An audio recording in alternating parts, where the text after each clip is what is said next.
If life was to end right now, how would you be remembered? You never acted on those ideas. You never pursued that dream.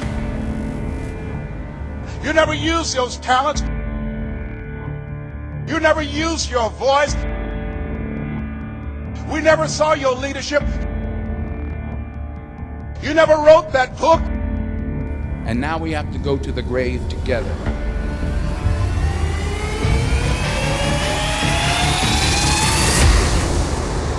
Be ashamed to die until you have scored some victory for humanity. The wealthiest place on the planet is the cemetery. There you find potential never realized. There you find dreams never pursued. There you find people allow themselves to be imprisoned by fear and living a small life. Death is the destination we all share. It clears out the old to make way for the new. Right now, the new is you. But someday, not too long from now, you will gradually become the old and be cleared away. Your time is limited, so don't waste it living someone else's life. Don't be trapped by dogma, which is living with the results of other people's thinking. Don't let the noise of others' opinions drown out your own inner voice. And most important, have the courage to follow your heart and intuition. They somehow already know what you truly want to become.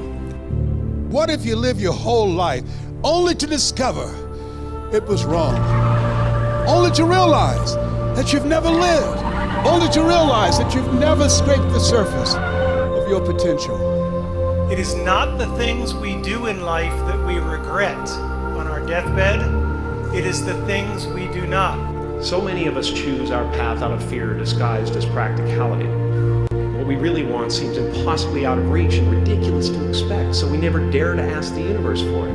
We don't beat the reaper by living longer. We beat the reaper by living well and living fully. For the reaper will come for all of us. The question is, what do we do between the time we're born and the time he shows up? Because when he shows up, it's too late to do all the things that you always want to kind of get around to. Whoa, whoa, whoa, whoa!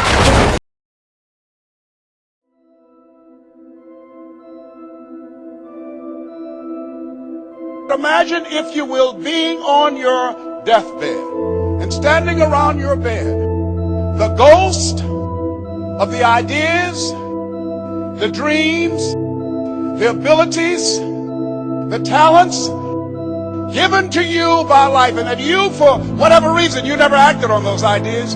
You never pursued that dream. You never used those talents. We never saw your leadership. You never used your voice. You never wrote that book.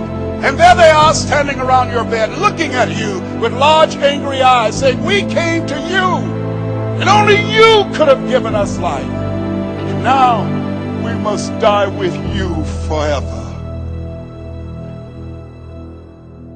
If you had 6 months to live, what would you do differently with your life?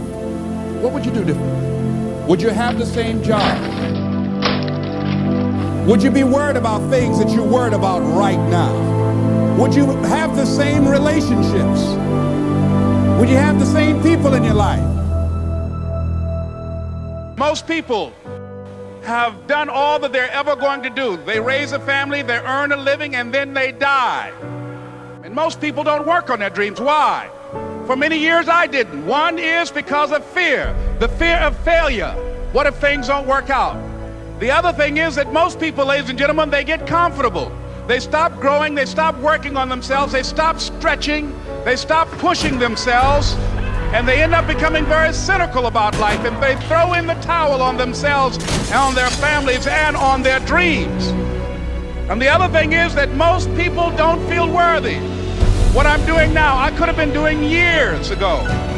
But because I did not have a college education, because I didn't believe in myself, because I allowed other people's opinion of me to control my destiny, I didn't act on my ideas.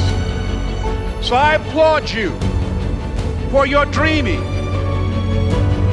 for your running toward your dream. I applaud you for believing in yourself. I'm not afraid of dying. I'm afraid I haven't been alive enough. Life is a playground. Or nothing. Because we are food for worms, lads. Seize the day. We always only have one life, man. Okay, that's all we get. That's how it works. The question is how are you gonna live it? What would the world be like if everybody lived their dream? Here's what I found about life. It's not as complicated as I used to make it. I think that life is about dreams and stories. Everything that exists, the world at one time was barren, but everything that exists, hotels, planes, they weren't here. All of the things that we see, someone had a dream. What is your dream? You were chosen, 1 out of 400 million sperm. There's something in you that if you don't do it, all of us will suffer. And the question is, if you died today, what ideas, what dreams, what abilities, what talents, what gifts would die with? You'll never see me coming. Make your lives extra.